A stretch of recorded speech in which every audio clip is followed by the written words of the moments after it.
company, previously founded as Blue Ribbon Sports in 1964, officially became Nike in 1971. Nike's mission is to bring inspiration and innovation into every athlete. According to Nike, you are an athlete if you possess a body. The Nike swoosh is one of the most recognizable logos in the world, has made Nike one of the most highly valued and most successful today's brand. The name Nike translates as Goddess of Victory. Nike is a perfect example of creating, maintaining, and protecting a brand. Good luck with that. Nike has refined themselves as fitness and athletic company and not just another shoe company. The company also offers shirts, shorts, sweats, backpacks, socks, and other accessories, and also NFL shirts and jackets. Nike sells athletic gear for all kinds of sports. People also wear Nike as a fashion attribute, as the brand is often related with street fashion. Nike turned athletic shoes to fashion. Nike's goals is to continue to provide its good quality products and make it easily available at all marketable places, to meet the needs of all types of customers, to promote the sustainable development of product novelty and design, to encourage the development of designs which allows young people to get the maximum benefits from exercising. Nike's global market share in sports-inspired footwear is predicted to increase to 27.2% by 2020. The company has over 700 shops worldwide, produces around 50,000 product styles a year, and has offices in 45 countries outside the United States.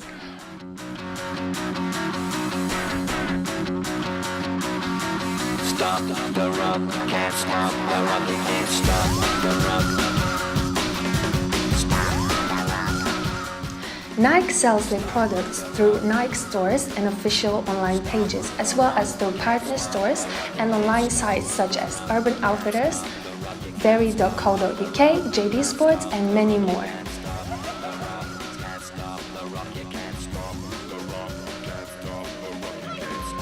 Nike promises best quality sport products, and it's one of the most expensive brands in the market.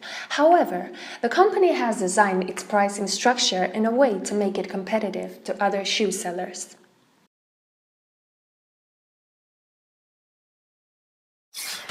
So Nike's integrated marketing communication mix is a very big one. Nevertheless, the swoosh logo made the company one of the most recognizable around the world. Nike is still one of the companies that spend most in promotional activities, especially advertising, where it's like the first in the sportswear market spending in advertising. Nike is a good example of a brand that uses different channels of communication in its promotional activities. Its integrated marketing mix is effective because of the balance that it creates between keeping existing customers worldwide and attracting new ones. Integrated communication becomes more efficient with competitive advantage, which for Nike is represented by the innovative products, which are the connection between athletes and consumers.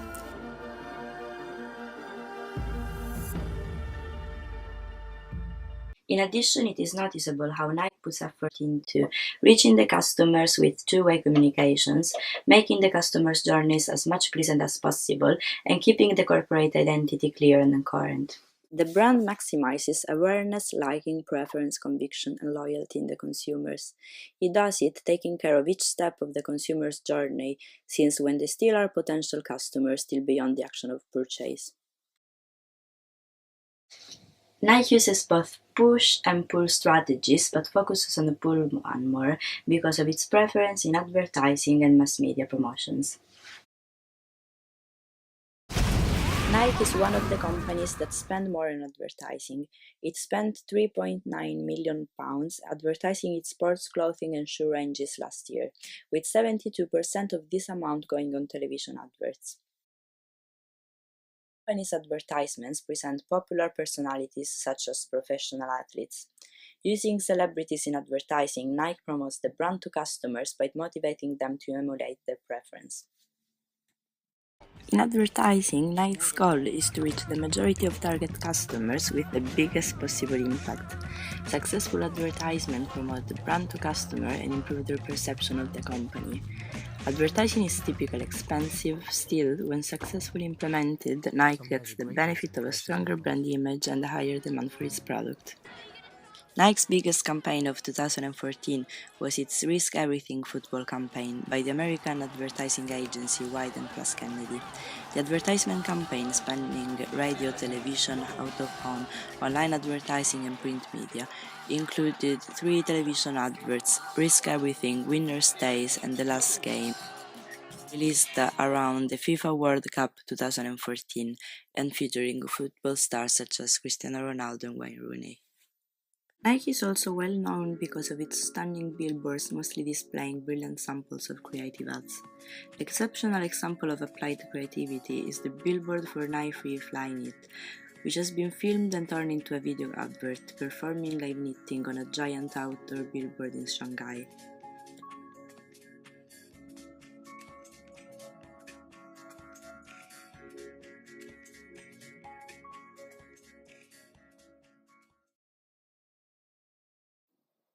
Nike also communicates with its customers when getting closer to the purchase action through in-store activities. Entering a Nike shop, customers are immediately supported by competent staff. They can see motivational headlines with famous athletes, technical description of the gears, and unique designs in exposing the products. These shape the perception of customers, as, attracted by an image, they act in order to be like it.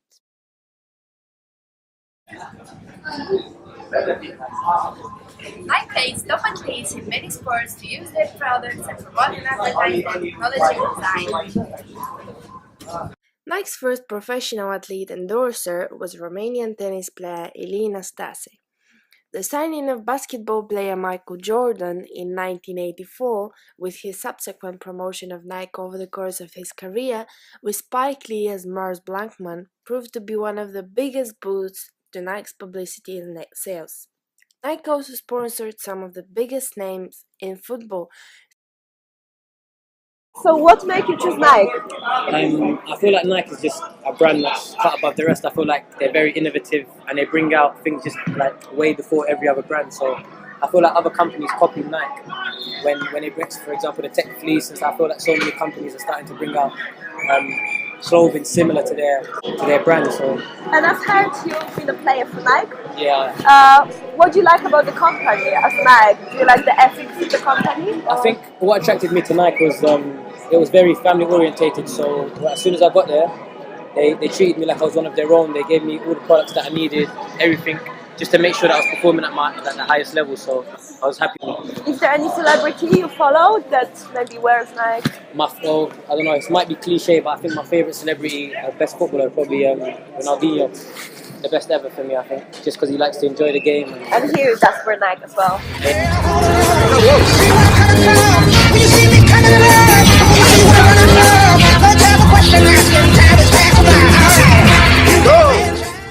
Nike is one of the world's biggest brands, and therefore it comes as no surprise that they have such a huge following on social media. Nike have really strengthened their brand on Instagram. From captivating, carefully shot photographs to arty videos, Nike's content always really high quality, and it's benefiting their brand image that encourages high energy, activity and adventure. Nike have their largest and longest standing following on Facebook, just under 23.5 million followers. Their Facebook page functions as a bit of a hub for Nike's online activity, as their multi-purpose account not only works as a normal fan page, it also has customized tabs that link followers directly to their Instagram account and Nike support page. In addition to this, there is also a Shop Now button that redirects users to their online store. As Nike has grown as a brand, they have branched out into a number of departments catering to specific sports and setting up new ventures such as their mobile fitness apps, Nike Fit Club and Nike Running.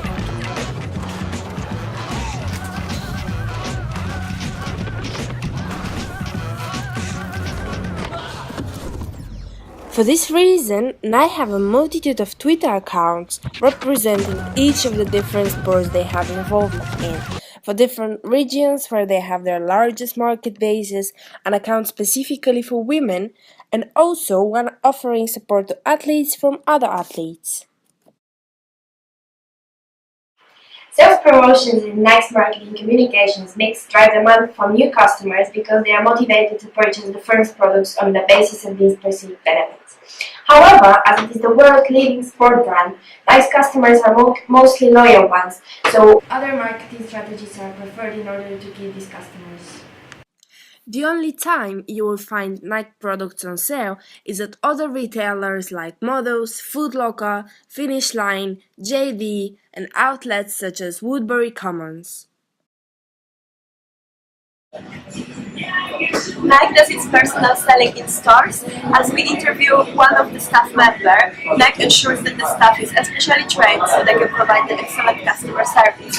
According to the staff member, Nike staff gets training 3 times a week among different places such as basketball, football, and different areas of the shop.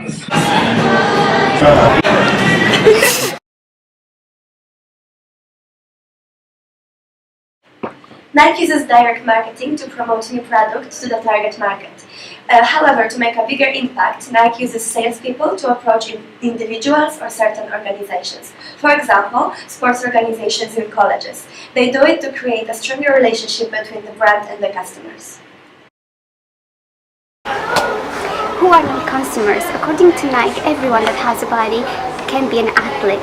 Therefore, the company is targeting a wide range of consumers, but they are targeting differently as they have different lifestyle, different incomes, and different attitudes as well. Nike is focusing mainly on 3 types of customers. Women, where Nike increases women's apparel and focus on sports, bras and tights, and sales of Nike's training and running apparel grooms. Second type of consumers are young athletes. They are targeted through sponsorships with local leagues, clubs and federations. And the third type of consumers are runners, where Nike invests and focus on innovation. Customers are divided into segments of north, west, east and south areas. When it comes to psychological factors, we talk about motivation. Nike's slogans and headlines include victory, freedom, change, adapt, words that give consumers the desire to just do it. Continuing with perception, consumers perceive motivational titles with famous athletes or strong, healthy and appealing models, what inspires them to become like them. And beliefs or attitudes, according to Nike has created the belief that everyone can be an athlete, therefore they become motivated, healthy person. Sometimes it's just fun. When analyzing consumer buying behavior within consumer decision-making process, the research identified 3 types of consumers: economic man, passive man, and emotional man.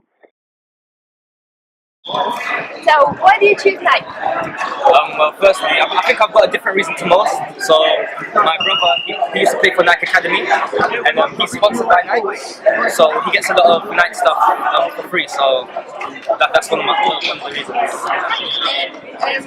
Do you? What is the thing that you most like? Well, it's one of those brands that everybody knows, so it's got that prestigiousness to it. So, I think when you wear Nike, you feel good, and some would say you can even play better with like Nike sports gear and stuff. Yeah, and their trainers are wonderful. Yeah. Yeah. Great. Thank you very much. That's right. Stop the run. Stop the run. Can't stop the rock. You can't stop the run. Can't stop the rock. You can't stop the rock. Can't stop the rock. You can't stop the rock. Can't stop the rock. You can't stop the rock. Can't stop the rock. You can't stop. What about Nike advertisements? Evaluating Nike's advertisements, we can find positive responses from consumers, and as an example, we consider Nike's campaign Risk Everything. Market researchers used eye tracking and facial coding to determine the emotional engagement in Nike and Adidas 2014 FIFA World Cup advert. Research Now is the market leader in permission-based digital data collection, and IEC is the best market research company with eye tracking and facial coding. Together, they have released their latest result comparing Nike and Adidas ad for 2014 FIFA World Cup. 150 people aged over 18 in the UK were asked to watch the videos while their eye movements and their facial expressions were tracked and scanned by cameras. Analysis showed that within just the first 20 seconds, Nike's Risk Everything ad generated nearly 20% more emotional engagement than Adidas' The Dream ad. Furthermore, results showed that the Nike ad closes more effectively. During its peak at 59 seconds, viewers were nearly twice as engaged when compared to Adidas. During analysis, negative emotions were expressed much more than positive ones in both the Nike and Adidas ads, generating negative engagement nearly twice as high as the positive one. Puzzled was by far the most common emotion showed. Following the video portion, respondents participated in an online survey conducted by Research Now, where respondents expressed a 12% more positive evaluation of Nike Risk Everything ad when compared to Adidas The Dream ad. Respondents were asked to evaluate the ads on a scale of 1 to 5, in which 56% of respondents liked the Nike ad compared to 44% who liked the Adidas ad. Moreover, the survey asked respondents about their likelihood of sharing either of the video ads on social media. Results showed that just over one-third, 34% of respondents would share the Risk Everything, whereas only 28% would share the Dream. Furthermore, the Nike ad showed a nearly 40% higher share per view ratio. On average, it took 107 views of the Nike ad to generate one share versus 149 views of the Adidas ad, where the share per view ratio is generally driven by emotional engagement of the viewer. And when it comes to in-store activities, what are the findings? The main problem with Nike's in-store activities is that using discounters and retailers, the atmosphere is different than in Nike stores. Nike doesn't have much control on in-store activities when it comes to retailers like JD Sports, Sport Ike's and Foot Locker, which are one of the mostly used channels of product delivery. The objective will be to reach customers through Nike stores more than retailers, with the aim of creating a completely different shopping experience for customers. And what did we find out about social media impact? It seems that good visual is working for Nike, as they have 40 million followers on Instagram. Posts generally receive between 300,000 and 400,000 likes and dozens of comments from followers, mainly of people sharing their content with their friends. They have developed a number of brand hashtags, including their trademark Just Do It, as well as Nike for Women, to support the ongoing campaign to empower women in sport and other specific products or events, such as Ironman's Day. About Twitter, when they do tweet, their posts are brief and tend to be sentence-long, motivational statements, most with the hashtag of their catchphrase, Just Do It. Despite the simplicity of these tweets, they generally receive a couple of thousand retweets and favorites. The majority of content on the @Nike account is made up of retweets from all of their other accounts, and we feel that the purpose of the account has become a center for Nike followers to receive the highlights from all the Nike departments. Most posts contain a photograph, which we feel makes a huge difference in making them engaging to the followers. They do a good job of getting followers involved by asking questions about what their favorite Nike products are and encouraging them to send pictures of their own Nike gear. An example of this was their recent hashtag Air Max Day campaign, where they asked users to tweet photos of their Air Max trainers. Where Nike really excels on Twitter is in the interaction with the followers, as they respond to almost every mention that they receive on the page, with advices and fair response that makes their customers feel valued. Updates of the Nike running page tend to receive a high level of engagement, and a community of keen runners has been formed who use the page as a forum for discussing their hobby, sharing tips and finding out about new products and events. Like on Twitter, Nike are really good at responding to comments from followers, and they make the effort to write back to nearly every person who writes on the page, whether it is in response to a purchase inquiry or just a general remark about a post. When it comes to celebrity endorsement, we concluded. When choosing a celebrity endorsement, many risks need to be taken in consideration because it can damage the brand reputation and image through inappropriate behavior. As an example is Tiger Woods. Has Tiger Woods' behavior impacted negatively on the Nike brand to consumers? A survey carried by the Right Path Journal was handed Out of 100 respondents, the questionnaire was completed by 51 women and 49 men. The findings show that 100% of the participants knew about the Nike brand, showing how popular and well-known the trademark Nike is, and the statement, "Just do it." From the data, the author can see that the majority of participants felt that their views and opinion on Tiger Woods had changed since the revelation of his extramarital affairs, with 67% of the respondents revealing that this was the case. This shows the author that the perception and image of Tiger Woods is damaged. However, although the majority of the participants had negative views on the behavior of Tiger Woods and the controversy that he caused, it did not seem to transfer to the representation of Nike. It seems that the participants believed that Tiger Woods did not represent the values and characteristics of Nike, as only 16% matched the characteristics completely. There was, however, a number of characteristics that did match both Nike and Tiger Woods.